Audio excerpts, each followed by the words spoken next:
사랑하는 부활교회 성도 여러분, 예배 자리에 오신 여러분을 환영합니다. 여러분 있는 자리에서 우리 신령과 진정으로 예배하는 귀한 시간 되시기를 바랍니다. 우리 진솔하게 하나님 앞에 고백의 기도를 드리면서 예배 시작합니다. 다 같이 기도하겠습니다. 예수님 감사합니다. 저는 또 주님 앞에 있으면서 아버지 주여 언제간 또 아버지 하나님을 기쁘시고 하나님으로만 오직 계십니다.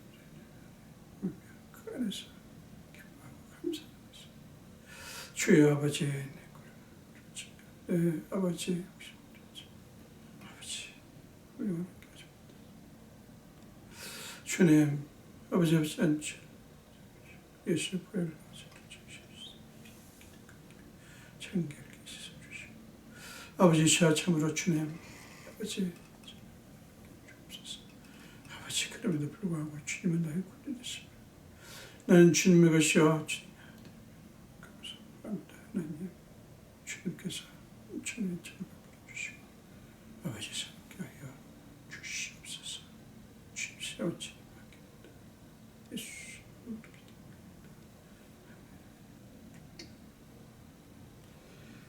하나님의 용서의 말씀을 들으시기 바랍니다. 만일 우리가 우리 죄를 자백하면 그는 미쁘시고 의로우사 우리 죄를 사하시며 우리를 모든 불의에서 깨끗하게 하실 것이요. 아멘. 사도신경으로 신앙 고백합니다.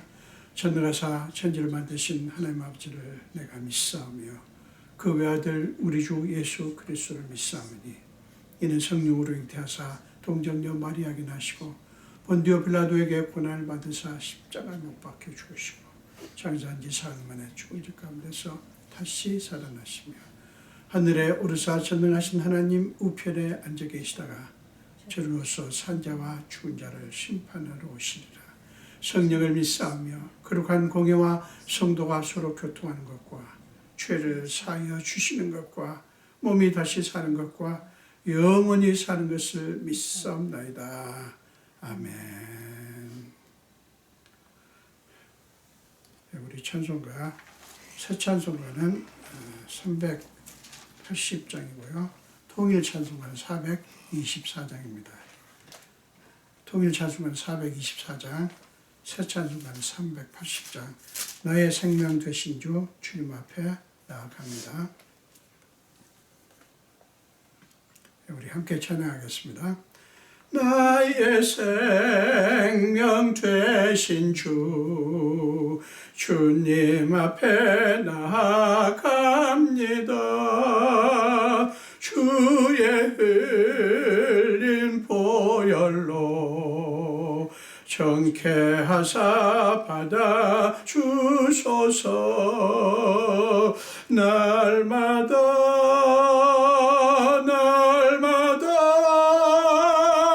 주를 찬송하겠네. 주의 사랑 줄로서 나를 굳게 잡아 매소서. 괴로운 세상 지낼 때 나를 인도하여 주소서.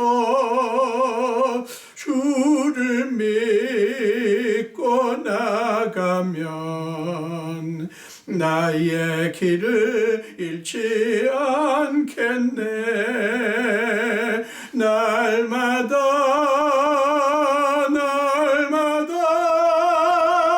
주를 찬송하겠네.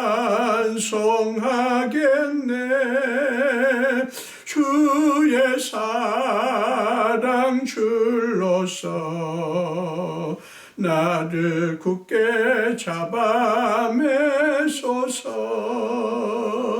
세상 살아갈 때에 주를 더욱 사랑합니다. 밝고 빛난 천국에 나의 영혼 들어가겠네. 날마다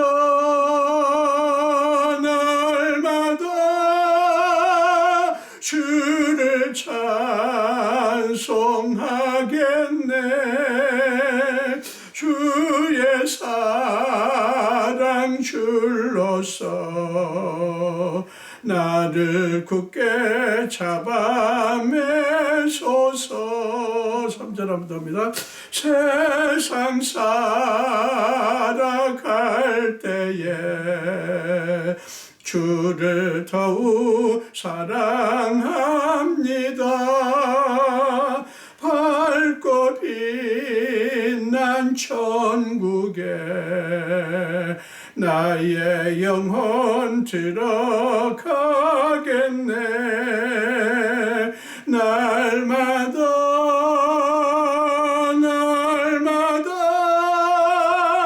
주를 찬송하겠네. 주의 사랑 줄로서 나를 굳게 잡아 매소서.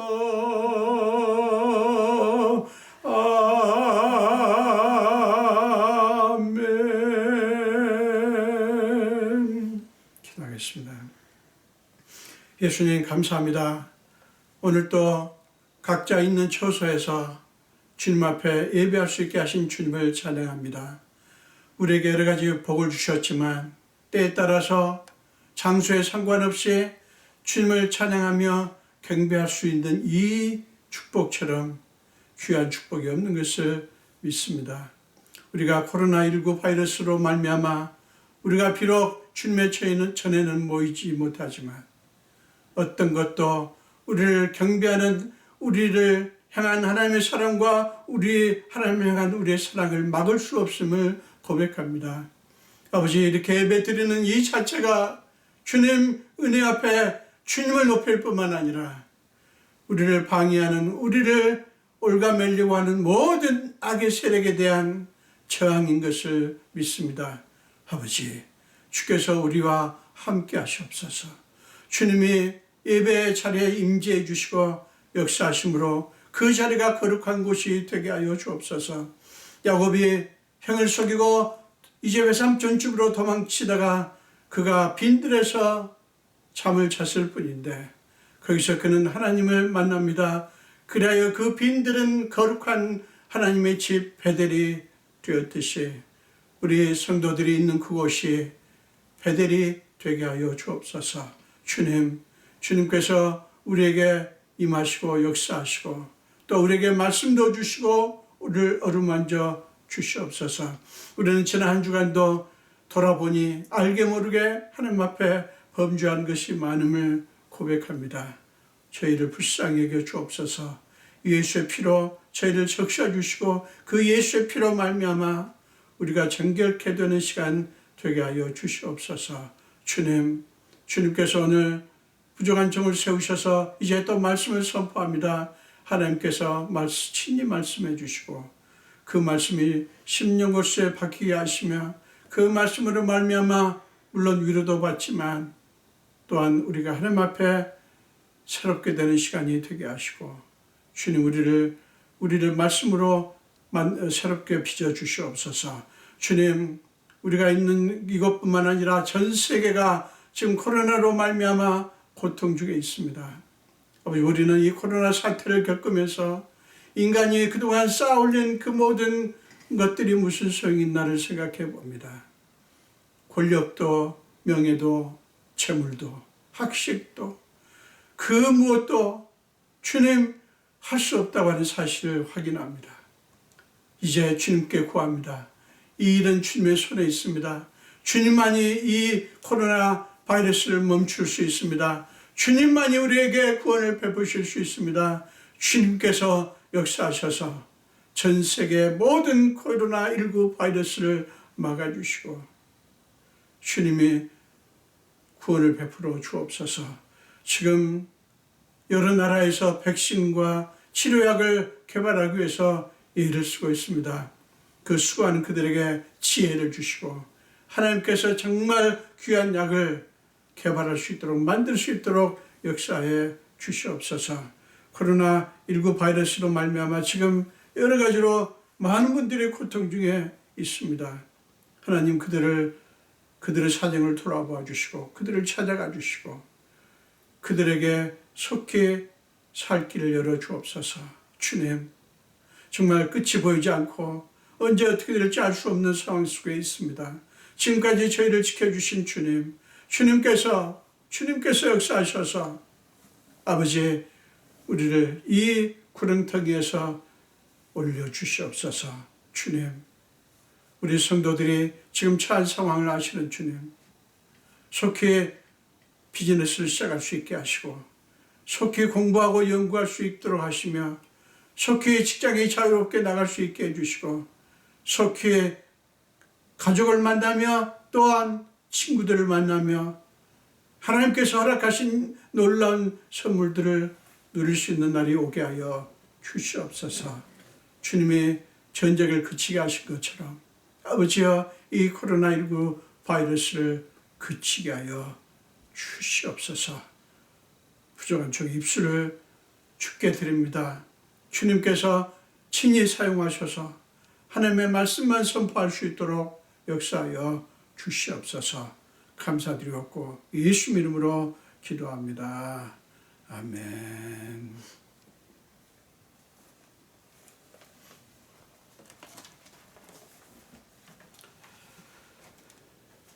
오늘 하나님의 뜻의 신비의 네 번째 시간인데요. 오늘 우리가 함께 공부하실 본문은 창세기 45장입니다. 창세기 45장 1절부터 8절까지입니다. 창세기 45장 1절부터 8절까지요. 우리 함께 한 목소리로 읽겠습니다. 요셉이 시종하는 자들 앞에서 그 정을 억제하지 못하여 소리질러 모든 사람을 자기에게서 물러가라 하고 그 형제들에게 자기를 알리니 그때 그와 함께한 다른 사람이 없었더라. 요셉이 큰 소리로 우니 애굽 사람에게 들리며 바로의 궁중에 들리더라. 요셉이 그 형들에게 이르되 나는 요셉이라. 내 아버지께서 아직 살아계시니까. 형들이 그 앞에서 놀라서 대답하지 못하더라. 요셉이 형들에게 이르되 내게로 가까이 오소서. 그들이 가까이 가니 이르되 나는 당신들의 아우 요셉이니 당신들이 애굽의 판자라. 당신들이 나를 이곳에 팔았다고 해서 근심하지 마소서. 한탄하지 마소서. 하나님이 생명을 구원하시려고 나를 당신들보다 먼저 보내셨나이다. 이 땅에 2년 동안 흉년이 들었으나 아직 5년은 밭갈이도 못하고 추수도 못할지라. 하나님이 큰 구원으로 당신들의 생명을 보존하고 당신들의 후손을 세상에 두시려고 나를 당신들보다 먼저 보내셨나니 그런즉 나를 이리로 보낸 이는 당신들이 아니요 하나님이시라. 하나님이 나를 바로에게 아버지로 삼으시고 그 온 집의 주로 삼으시며 애굽 온 땅의 통치자로 삼으셨나이다. 아멘. 오늘 설교 제목을 하나님이 나를 먼저 보내셨나이다 이렇게 잡았습니다. 우리 하나님의 뜻의 신비 네 번째 시간 지나면서 오늘 본문을 통해서 한번 하나님의 뜻에 대해서 공부하는 시간 됐으면 좋겠습니다. 오늘 본문은 물론 요셉 이야기입니다. 그 요셉 이야기는 사실 창세기 37장부터 시작이 되죠. 50장까지 계속되는데 그 중에서 이 창세기 45장이 사실은 핵심이 되는 장이고요. 특별히 그 중에서도 45장 1절부터 8절까지가 가장 중요한 그런 구절입니다. 본문은 요셉이 드디어 자기를 판 형들에게 자기의 정체를 밝히는 그런 장면을 담고 있습니다. 이미 하나님이 요셉에게 주셨던 꿈이 성취되었고요. 요셉은 이미 형들을 대면했지만 형들은 그들 앞에 있는 애굽의 권력자가 자기들의 동생 요셉이라는 사실을 상상도 하지 못했을 것입니다. 본문이 요셉 이야기에서 핵심이 되는 까닭은 요셉 자신이 자기에게 일어난 상상을 초월한 성공, 그 꿈의 성취에 대해서 그 의미가 무엇인지에 대해서 밝히고 있다는 점이에요. 요셉 자신이. 이거 굉장히 중요한 일입니다. 많은 사람들이 요셉의 그 성공을 그냥 요셉 개인의 출세로 생각하는 경향이 많죠. 뭐 요셉 이야기도 그렇고요. 우리의 이야기도 그렇습니다. 그러면서 사실은 우리가 요셉 이야기에서 하나님께서 요셉에게 역사하셨고 하나님께서 요셉에게 그런 축복을 주셨다 하는 사실까지는 인정을 해요. 그리고는 그 요셉의 성공을 모델로 삼아가지고 하나님께서 자기들에게도 그런 축복을 주시면 좋겠다 하는 생각을 합니다. 여러분, 그 요셉의 이야기를 요셉 개인의 것으로 생각한다. 이게 지금 오늘날 예수를 믿는 많은 분들의 그 맹점 중에 하나거든요. 왜 사람들이 소위 출세를 하면, 성공을 하면 그렇게도 잘난 척하고 그리고 자랑하고 과시하고 교만해지는지 아십니까? 그들이 자기들에게 일어난 그 좋은 일, 축복을 하나님과의 관계 속에서 생각하지 않는 거예요. 그러니까 그냥 자기에게 일어난 일로만 생각하는 거예요. 심지어는 하나님께 기도해서 하나님께서 역사하셨다는 것을 믿으면서도 그 의미가 무엇인지를 잘 모르고 있다 하는 것이죠. 약하던 자들이 강해지고 가난한 자들이 부해지고요. 그 다음에 사회 변방에 변두리에 내쫓겨 있던 자들이 권력과 명예를 얻게 될 때 그리스도인이라면 그것은 나 개인의 영역에서만 이해하면 안 됩니다. 그리스도인이라면. 그냥 나를 위해서 일어난 일로만 생각해서는 안 된다는 거예요. 자, 오늘 본문 말씀으로 들어가 봅니다. 그동안 꾹 참고 자신의 정체를 드러내지 않던 요셉은 드디어 나는 요셉이라 3절에서, 그리고 4절에서는 나는 당신들의 아우 요셉이니 당신들이 애굽의 판자라. 그 3절에 나는 요셉이라는 그런 어떤 정체성을 조금 더 풀어서 난 당신들의 아우다. 그리고 당신들이 애굽의 판자라고 이렇게 얘기를 합니다. 여러분, 요셉이 지금 자신의 정체를 밝힌 건 무엇일까요? 무슨 의미가 있는 것일까요? 여러분, 우리가 이 부분을 잘 깊이 생각 안 하는 수가 있어요. 의미가 있습니다. 보복하려고 하는 걸까요? 지금 원수를 만났잖아요. 자기에게 그 몹쓸 짓을 한 자기 형들이 눈앞에 있잖아요. 그래서 그들에게 보복을 시작하려고 하는 것입니까? 여러분, 많은 사람들이 보복을 위해서 자기 정체를 밝히죠. 형들이 자기들 앞에 있는 어마어마한 권력자가 자기들이 판 동생임을 알았을 때 얼마나 기가 질렸겠어요. 아, 이제 우린 죽었다. 이렇게 아마 생각을 했겠죠. 여러분, 사람들이 보통 이런 상황에서 그렇게 하잖아요. 그러나 요셉은 곧바로 어떻게 반응을 하냐면, 당신들이 나를 이곳에 팔았다고 해서 근심하지 마소서, 한탄하지 마소서 라고 말을 합니다. 이것은 형들의 심정이 지금 자기가 자기 정체를 밝힘으로 말미암아 형들이 지금 마음이 어떨지를 안 거예요. 그래서 그들의 마음을 얼른 어루만져 주는 겁니다. 두려워서 벌벌 떠는 형들을 위로하는 거예요. 여러분, 이것은 자신의 정체를 밝힌 요셉의 목적이 형들이 두려워하는, 형들이 왜 두려워해요? 보복이죠. 자기들이 행한 대로 당할 것, 이것을 두려워하잖아. 근데 그게 아니었다고 하는 것을 분명하게 보여주는 거예요. 요셉이 그렇게 자기 정체를 드러냄으로써 그동안 묻혀 있었고 숨겨졌던 형들의 과거가 낱낱이 자연스럽게 폭로가 되었죠. 그들은 이미 요셉이 애굽의 총리라는 것을 몰랐을 때도 자기들의 과거의 잘못을 떠올렸습니다. 우리 창세기 42장 21절에 보면 알 수가 있어요.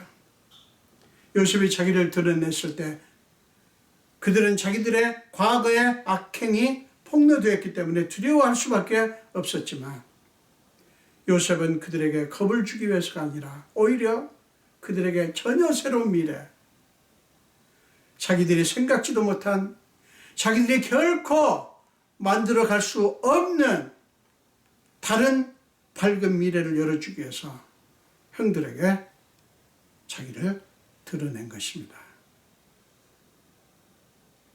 여러분, 우리는 하나님께서도 자기를 드러내시는 장면이 많이 여러 군데 등장하죠. 그 중에서는 그 한 가지만 예를 들자면, 여러분 마태복음 14장 27절에 예수님께서 제자들에게 자기를 드러내는 장면이 나오죠. 제자들이 풍랑을 만나서 정말 막 굉장히 이제 애를 쓰고 자기들이 해결해 보려고 애를 썼지만 결국에는 아무것도 할 수 없는 상태에 빠지게 되죠. 그래서 그들이 이제 기진맥진에 있을 때 예수님께서 물 위를 걸어서 그들에게 오십니다. 그 모습을 본 제자들이 유령이라고 하면서 더 놀랍니다. 그때 예수님은 즉시 나다 라고 말씀합니다. 영어로 it is I, 헬라로 에고 에이미, 에고 에이미. 여러분 굉장히 유명한 그런 자기소개입니다. 예수님은 나다 라고 말합니다. 왜요? 두려워하지 말라는 거죠. 걱정하지 말라는 거죠. 그러니까 나다라고 예수님께서 말씀하셨을 때, 또 구약에서 수도 없이 하나님께서 나다라고 말씀할 때, 나 여호와다, 내가 너희를 구원할 자다, 너희를 위로하는 자는 난데 너희는 도대체 어떠한 사람이기에 죽을 인자를 두려워하냐. 이사야서 51장 12절에서 이사야가 선지자가 안타깝게 외치잖아요. 여러분, 하나님이 자기를 소개할 때 언제나 그렇습니다. 나다. 그러니 두려워하지 말라 예수님께서 말씀하셨듯이 요셉이 나는 요셉이라, 나는 당신들의 아우 요셉이니 당신들의 애굽의 판자라. 언뜻 보면 그들의 죄를 지적하면서 뭔가 이제 그들을 심판하려고 하는 것처럼 보이지만 아니에요. 요셉은 그 형들에게 보복하는 것이 아니라, 그들을 징치하는, 징벌하는 것이 아니라 그들에게 생명을 열어주기 위해서, 밝은 미래를 열어주기 위해서 그렇게 자기를 소개를 한 것입니다. 요셉은 5절 후반부에서 자기의 목적을 분명하게 밝힙니다. 5절 앞부분에서 당신이 날 이곳에 팔았다고 해서 한탄하지 마소, 근심하지 마소서, 한탄하지 마소서, 그렇게 말을 했잖아요. 근데 그 이유를 이제 5절 후반부부터 8절까지 얘기를 하는 거예요. 그 근거를. 그래서 여기 우리 한글 성경에는 없습니다만은 이 히브리어 원어에는 분명하게 나와 있어요. 왜 우리 한글 성경에 그게 빠졌는지 모르겠어요. 여러분 5절 한번 다시 보세요. 당신들이 나를 이곳에 팔았다고 해서 근심하지 마소서, 한탄하지 마소서. 그것과 그 다음에 하나님의 생명을 구원하시려고 나를 당신들보다 먼저 보내셨나이다. 그 사이에 뭐가 들어가냐면 히브리 단어 키가 들어갑니다. 키는 뭐냐면 영어로는 for예요. for. 그러니까 우리말로 하면, 왜냐하면, 말하자면 그 동기 구조를 이끄는 그런 전치사예요. 키. 왜냐하면. 그러니까 한탄하지 마소서, 근심하지 마소서. 왜냐하면 그런 뜻이에요. 이제 더 명확하게 와 닿으시죠? 그 동기 구절이 거기에 키라고 하는 구절이 들어갑니다. 여러분, 이것을 우리가 놓치면 안 돼요. 주목해야 됩니다. 왜 형들에게 보복하지 않고 오히려 위로하느냐 하면 하나님이 생명을 구원하시려고 나를 당신들보다 먼저 보내셨느니라 이거예요. 요셉은 3번 이 점을 강조합니다. 5절에도 그렇고요. 7절에서도 그렇고 8절도 그렇습니다. 7절 보세요. 하나님의 큰 구원으로 당신들의 생명을 보존하고 당신들의 후손을 세상에 두시려고 나를 당신들보다 먼저 보내셨다. 이것도 지금 그 앞에 왜 요셉이 근심하지 마소서, 한탄하지 마소서라고 했는지 그 근거를 얘기하는 거예요. 또다시 5절을 조금 더 풀어서 얘기를 하는 거죠. 그리고 8절, 그런즉 나를 이리로 보낸 이는 당신들이 아니요 하나님이시라. 아주 정확하게 이 일의 배후에 하나님이 계셨다는 사실, 그 점을 강조하고 있는 것입니다. 이것이 요셉 이야기 전체에서 핵심이 되는 굉장히 중요한 내용입니다. 요셉의 이 선포에 의해서 요셉과 관련된 모든 상황들, 그 상황들 속에 우리가 아는 상황들이 있죠. 형들이 자기를 판 거예요. 그리고 억울하게 감옥에 갇힌 거예요. 이 모든 정말 그때 당시에 여러분 상상을 해보세요. 귀한 집 아들이 그 아버지가 요셉을 특별히 사랑해가지고 좋은 옷 입히고 정말 사랑을 듬뿍 받던 아들 아닙니까? 근데 하루아침에 형들 때문에, 다른 사람도 아닌 형들 때문에 팔려가지고 노예 생활을 하지 않습니까? 어찌해서 노예 생활도 그래도 좀 그 집의 집사가 돼가지고요. 좀 살만하니까 보디발의 아내가, 그 집 주인의 아내가 유혹합니다. 그 유혹을 뿌리친 나머지 그는 모함을 받죠. 그래가지고 감옥에 갇히게 되었지 않습니까? 여러분, 얼마나 억울한 일이에요. 정말 보복을 해도 수천 번 해야 되죠. 그러나 이제 우리는 그 내용들을 다 알죠. 그 모든 것들, 정말 말도 안 되는, 자기를 망치려고 하고 자기를 인생을 아주 엉망으로 만든 그 모든 것들이 새로운 의미를 갖게 된 거예요. 요셉이 이 말 때문에. 이것은 이 모든 것들이 다 그에게 일어난 좋은 일이든 그 반대로 억울한 일이든 그 모든 것들이 다 하나님의 은혜의 결과였다고 하는 사실을 믿는 요셉의 믿음을 보여주는 것이죠. 자기에게 일어난 모든 일을 자기 자신과 자기를 판 형들, 그리고 자기에게 억울한 누명을 씌워서 감옥에 갇히게 한 보디발의 아내와의 관계 안에서만 이해한 게 아니에요. 만약에 그렇다면 제가 지난번도 말씀드렸죠. 그렇게만 본다면 도저히 용서할 수가 없어요. 다윗이 첫 번째 시간에, 우리 하나님의 뜻의 신비 첫 번째 시간에 사무엘상서 24장을 통해서 말씀드렸죠. 다윗이 자기를 그렇게 잡아서 죽이려고 하는 사울 왕, 그 사울 왕을 자기와 사울 왕과의 관계에서만 보지 않았죠.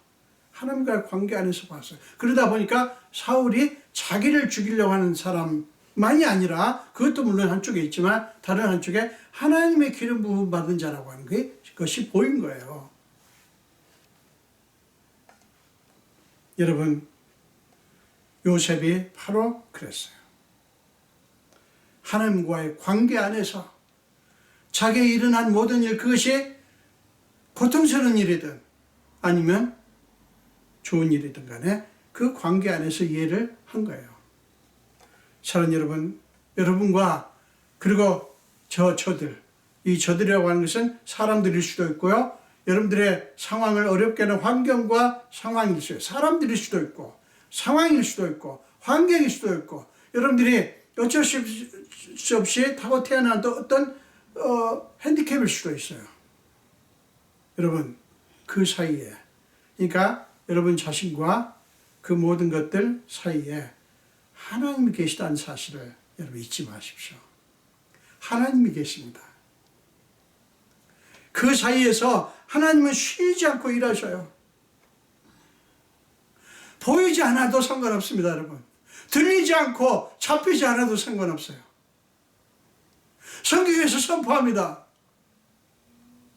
우리가 보여야, 우리 눈에 보여야, 우리가 느낄 수 있어야, 우리 마음으로, 우리 몸으로, 느낄 수 있어야 그게 증명되는 게 아니에요. 성경이 말씀합니다. 하나님이 함께 하신다고. 여러분 다윗 이야기에서도 보면, 여러분 다윗이 사울에게 수도 없이 쫓기는데 야속하게도 성경은 하나님께 여호와께서 다윗과 함께 하시니라 말씀이 있어요. 그렇지만 다윗의 상황은 하나도 바뀌지 않았죠. 다윗이 그 어려운 그 고통스러운 순간들을 견딜 수 있었던 것은 그 하나님을 바라봤기 때문이죠. 여러분 이것을 믿는 게 믿음이에요. 우리가 이 믿음을 가져야 됩니다. 이 믿음이 우리에게 필요합니다. 하나님이 일하시는 목적이 뭡니까? 하나님이 역사하시는 목적이 뭡니까? 하나님께서 누군가에게, 그리고 하나님께서 저와 여러분에게 역사하시고 저와 여러분에게 뭔가를 허락하시는 그 목적이 뭘까요? 다른 거 아니에요, 여러분. 생명을 구원하는 것입니다. 이것을 위해서 하나님은 요셉을 택하셨고 그에게 꿈을 주셨고, 그 꿈이 창세기 37장 5절부터 11절까지 나오죠. 그 꿈을 무산시키려고 한 형들, 그리고 보디발의 아내가 있었죠. 하마터면 그들 때문에 하나님의 꿈이 무산될 뻔 했죠. 그렇지만 요셉을 통해서 생명을 구원하시라는 하나님의 뜻을 꺾을 수는 없었어요. 여러분 이게 우리에게 엄청난 소망이 됩니다. 여러분 놀라지 마십시오. 이 세상은 절대로 우리에게 하나님을 잘 믿도록, 하나님만 잘 의지하도록 붙들도록 격려하지 않습니다. 여러 가지 방법으로. 하나님을 믿어봤자 무슨 소용이 있냐? 하나님을 의지해봤자 무슨 소용이 있냐? 그런 많은 소리가 있고요. 그것들을 우리의 믿음을 방해하는 수많은 그런 시도들이 있어요. 이 세상을 만만하게 보지 마세요. 널널하게 보지 마세요. 죽도록 싸워야 돼요. 우리 싸움은 혈과 육과의 싸움이 아니에요. 하늘의 권세 잡은 악한 영들과의 싸움이에요. 우리의 믿음을 앗아가려고 해요. 하나님의 꿈을, 하나님의 뜻을, 우리를 향한 뜻을 꺾어버리려고 해요. 하나님이 꺾이는 게 아니죠. 우리가 스스로 포기함으로 꺾이게 하는 거죠. 그러나 여러분 요셉을 그렇게 형들이, 그리고 이런저런 상황들이 요셉을 향한 하나님의 꿈을 꺾으려고 했지만 하나님의 꿈은 꺾이지 않았어요. 하나님이 뭘 하시려고 했기 때문에 생명 구원하시려고. 단지 이스라엘 백성들뿐만이 아니잖아요.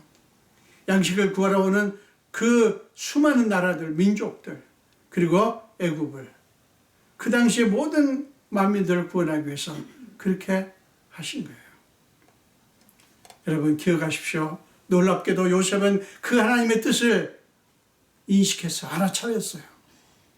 여러분 이게 은혜입니다. 이게 은혜예요. 참으로 하나님의 은혜를 아는 사람은, 참으로 하나님의 은혜를 경험한 사람은, 여러분 하나님과 자기와의 관계를, 하나님과 자기와의 관계를, 예수님과 우리와의 관계를 자기 자신만을 위한, 우리만을 위한 관계로 여기지 않습니다. 무슨 말인지 아시죠? 예수 믿는 사람들이 예수님과 나, 하나님과 나를 관계에서 하나님이 나를 위한 어떤, 나만을 위한 어떤 그런 분으로 자꾸 여기려고 해요. 그래서 그리스도인들이 자꾸 이기적이 됩니다. 남이 어떻게든지 알 게 뭐냐. 하나님께서 나를 축복하셔서 나를 잘 먹고 잘 살게 하면 그만이지. 그러면서 자랑합니다. 간직이라는 미명하에 자랑하죠. 하나님께서 내게 이렇게 역사하셨다고. 저는요, 놀랍게도 과거에 하나님께서 역사하셨다고, 하나님께서 축복하셨다는 얘기를 강조하면서 다른 그리스도인이 그 자기에게 일어난 소위 자기가 축복이라고 여기는 그것 때문에 눈물 흘리는 그런 일이 있었어요. 제가 자세히 말씀드리지 않겠지만 그런 일이 있어요. 그리스도인들이 그렇게 자기들에게 임한 하나님의 축복을 그런 식으로까지, 그러니까 다른 사람이 없는 거예요. 다른 사람이. 아주 쉬운 예로요. 저 이웃교회 뭐 상관없다는 거예요. 이웃교회는 망하든지 말든지 오히려 망해야 우리 교회가 잘 된다고 생각한 그 논리도요. 그 마음도 그런 거 아닙니까? 하나님이 어떻게 그렇게 역사하셔요? 예? 그런 하나님이 어디 있습니까?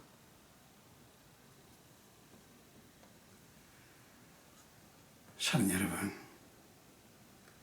오늘날 크리스천들이 그런 잘못을 범하는 경우가 얼마나 많은지 몰라요.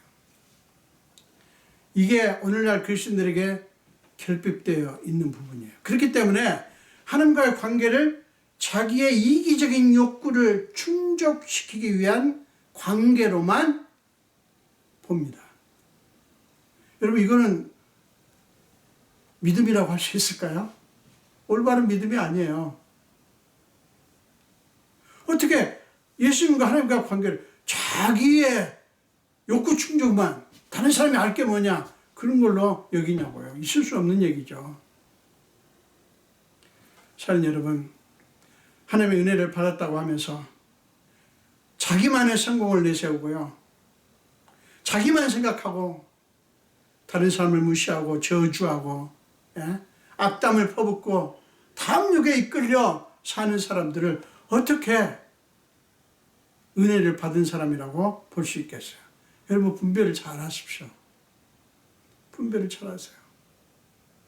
하나님께서 나를 축복하셔서, 왜냐하면 내가 특별한 존재이기 때문에, 하나님께서 나를 기뻐하시기 때문에 나한테 이런 명예를 주셨고 이런 재물을 주셨고 이런 축복을 주셨다고. 그렇게 하는 사람들이 그 자기에게 주신 그 축복, 그 성공의 의미를 자기만 생각하는 것으로 여긴다고 하는 것은, 그거는 믿음의 모습이 아니에요. 하나님의 뜻의 신비는, 사랑하는 여러분, 하나님의 뜻의 신비는 하나님이 생명을 구원하기 위해서 한 어린 소년을 선택하셨다는 사실. 여러분, 우리 누가복음에도 나오죠? 예수님을 이 땅에 오시게 하기 위해서 완전한 인간으로, 하나님의 뜻에 의해서 하나님께서 예언하신 대로 오셔야 되니까, 그때 그 하고 많은 사람들 중에 하나님은 그 나이 어린 마리아를 선택하셨다고요. 인간적으로는 보잘것없는 마리아를 선택하셨듯이 하나님은 요셉을 택하셨어요. 그리고 그 아이를 통해서 하나님의 뜻이 이루어지도록 작정을 하신 거예요.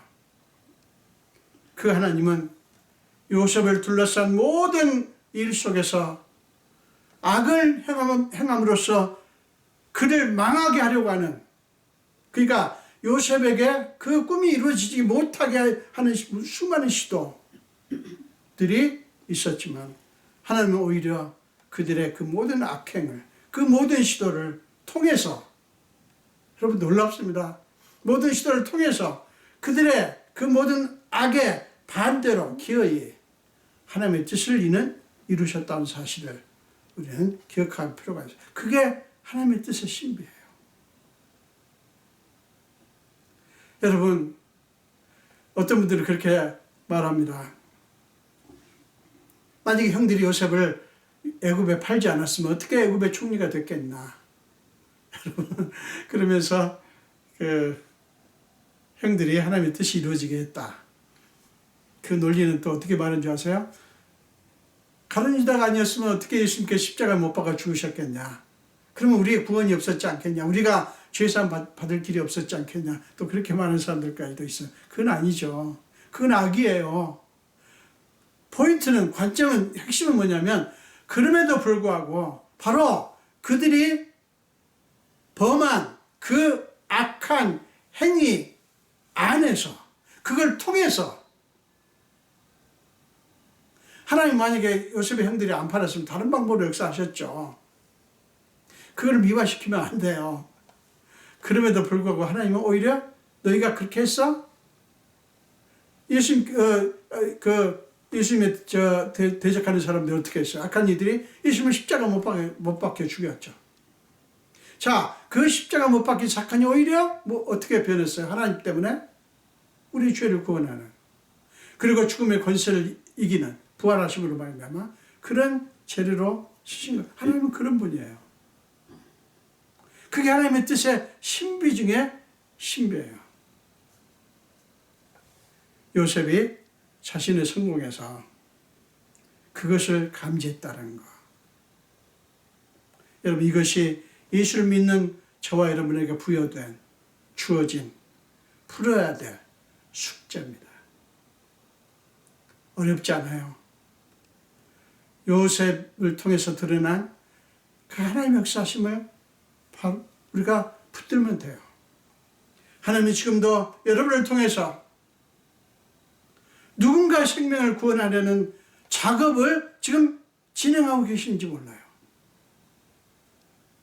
지금은 여러분들이 견디기 힘들고, 왜 나한테 이런 고통스러운 일이 일어난단 말인가? 왜 하필이면 나야? 왜 하나님께서 내가 이렇게 힘들고 어려운 상황이 있는데 내버려 두시는가? 이렇게 이해 안 될 때가 너무 많아요. 여러분, 요셉도 여러분 하나님께서 답을 주셨기 때문에 견딘 게 아니에요. 야, 요셉아, 걱정하지 마. 지금 네가 형들한테 팔렸지만 걱정할 것 없어. 왜냐면 내가 이렇게 할 거거든. 그러니까 그 다음 단계는 또 이렇게 될 거고, 그 다음 단계는, 그러니 걱정하지 마. 여러분, 답을 주셨어요? 아니에요. 요셉이 가진 답은 그냥 하나님 자신이에요. 하나님께서 주신 꿈이에요. 여러분, 우리 인생의 답도 예수님 자신입니다. 예수님 자신이에요. 그분이 하신 약속들, 그것이 우리가 가진 답이에요. 이거 붙들어야 돼요. 이 지금 코로나19 바이러스 때문에 우리가 힘들지만, 사는 여러분, 우리는 견딜 수가 있어요. 하나님께서 이 일 속에서도 뭔가를 하십니다. 그건 분명합니다. 뭔가를 하십니다. 저는 그거를 느끼면서 가슴이 막 두근두근거려요. 뭐를 하실까? 아무리 궁리를 해도 모르죠. 알 수가 없죠. 그러나 저는 뭔가를 분명히 하십니다. 어떤 작업을 하고 계셔. 지금의 여러분의 상황을 절대 이해할 수 없고 받아들일 수 없을지 몰라도 여러분의 상황 안에 하나님의 뜻이 작동하고 있다고요. 그건 너무 분명합니다. 여러분의 상황 안에 하나님의 뜻이 작동하고 있어요. 여러분 믿습니까? 여러분, 그거 우리 붙들자고요. 요셉이 그것 때문에 견뎠어요. 보디발의 아내가 유혹할 때 사실 그냥 그렇게 될 수도 있었겠죠.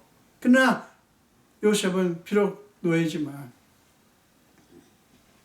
내가 어떻게 하나님께 범죄할 수 있겠냐. 보세요. 그런 상황에서도 요셉은 그 하나님을 붙들었어요. 그 하나님이 보디발의 아내의 유혹을 물리치는 힘이었다고요. 그리고 억울하게 보디발의 아내의 모함을 받아서 말도 안 되는 억울한 누명을 쓰잖아요. 감옥에 갇혔어요. 여러분, 거기서 떡 굽는 관원장, 술 맡던 관원장의 꿈을 해석해 주면서 뭐라고 합니까? 꿈의 해석은 하나님께 있다고. 또 하나님을 얘기합니다. 여러분, 요셉이 노예로 팔리고 감옥에 갇히고 그런 모든 과정에서 하나님이 직접 요셉에게 말씀하신 것이 없어요. 기록이 없어요. 하나님은 그냥 꿈만 주시고 어디로 사라지신 것 같아요. 그러나 하나님은 보이지 않고 들리지 않고 잡히지 않지만 그 하나님을 놓지 않은 거예요. 여러분, 이것이 우리가 뒷날에 갈 때까지 붙잡아야 돼 가장 중요한 핵심 메시지예요. 참, 여러분, 요셉이 만약에 그 힘든 상황을 포기해버렸으면 저는 그 생각하면 아찔해요. 여러분 이렇게 생각할 수 있어요. 아, 요셉이야 훌륭한 사람이니까 그렇지만 나 같은 사람한테 통해서 무슨 하나님이 뭐를 하신단 말인가. 여러분, 그런 생각하지 마십시오. 여러분, 하나님께서는 우리에게 어떤 인간적인 조건을 찾지 않아요. 마리아가 어떤 훌륭한 한국 유수의 대학을 나오고 학위가 있고 그렇기 때문에 예수님을 잉태할 그런 여인으로 선택하셨나요? 아니에요. 하나님이 택한 자는 놀랍습니다. 예수님께서 12 제자를 택할 때도 마찬가지 아닙니까? 그들을 통해서 어떤 일이 벌어졌어요? 여러분, 우리는 지금 하나님의 뜻의 신비 속에 있습니다. 여러분, 하나님의 뜻을 바라보십시오. 사는 여러분, 지금 여러분을 통해서 하나님이 뭔가를 하시기 위해서 이미 작업을 시작하셨고요. 지금 진행 중에 있는지 몰라요. 여러분들이 그 하나님을 붙드시면 여러분을 통해서 구원하는 생명을 구원하는 역사가 있다고요. 놀랍지 않습니까? 여러분, 흥분되지 않습니까? 기대되지 않습니까? 이 믿음이 저와 여러분에게 있어지기를 간절히 축원드립니다. 기도하겠습니다. 예수님, 감사합니다. 오늘 요셉의 이야기를 통해서 우리는 놀란 하나님의 역사심을 봅니다.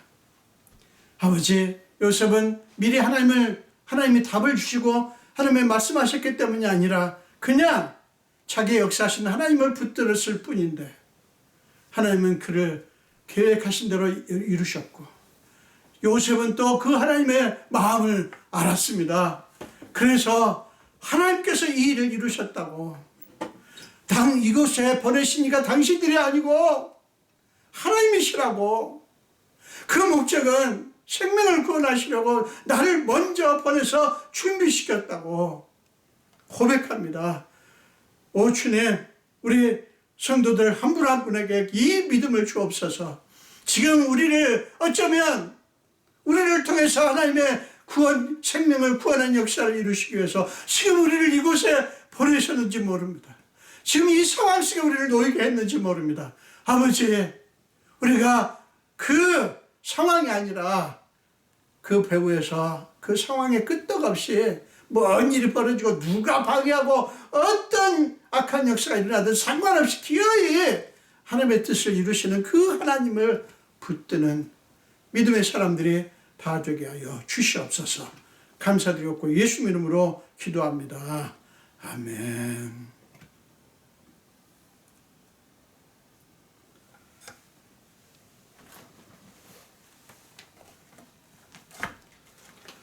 우리 또 내게 있는 모든 것을 드리네, 아낌없이 드리네 찬양하면서 여러분 계신 곳에서 헌금을 하도록 하겠습니다. 내게 있는 모든 것을 아낌없이 드리네. 사랑하고 의지하며 주만 따라 살리라. 주께 드리네, 주께 드리네. 사랑하는 구주 앞에 모두 드리네. 아멘. 기도하겠습니다. 예수님 감사합니다.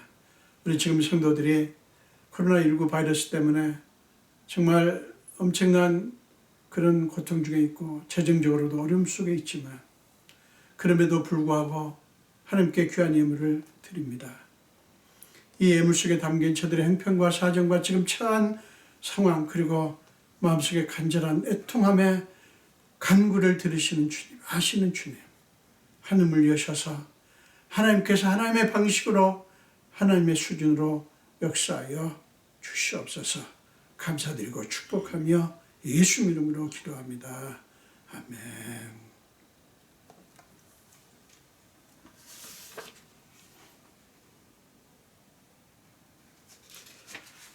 교회 소식은 특별한 것 없는데요. 지금 저희가 지금 있는 미국 상황도 굉장히 지금 어둡고요. 그 다음에 여러분이 계시는 멕시코도 또 다른 나라들도 지금 코로나19로 말미암아 너무나 고통 속에 있습니다.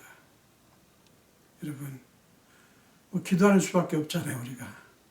우리가 어떻게 할 수가 없고, 특별히 백신 개발을 위해서 지금 여러 지금 과학자들, 의사들이 또는 의학도들이 지금 연구를 하고 있는데 속히 될 수 있도록 여러분 기도해 주시기를 바랍니다. 그리고 여러분 다 아시겠지만 김대원 장로님이 한국 시간으로 목요일 날 오전 9시 44분에 하나님의 부르심을 받으셨습니다. 여러분 윤 권사님을 비롯해서 그 자녀들 그리고 친족들을 위해서 기도해 주시기를 부탁을 드립니다.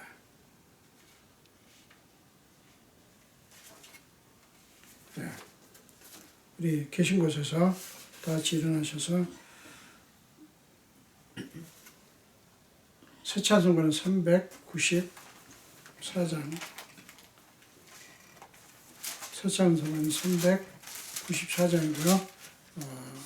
통일 찬송가는 449장입니다. 이 세상의 친구들 나를 버려도 통일 찬송가는 449장, 새 찬송가는 394장입니다. 다 같이 찬양하겠습니다. 이 세상의 친구들 나를 버려도 나를 사랑하는 이 예수뿐일세. 예수 내 친구 날 버리지 않네. 온 천지는 변해도 날 버리지 않네.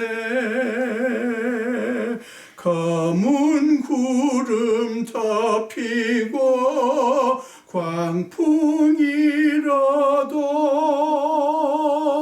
예수 나의 힘 되니 겁낼 것 없네.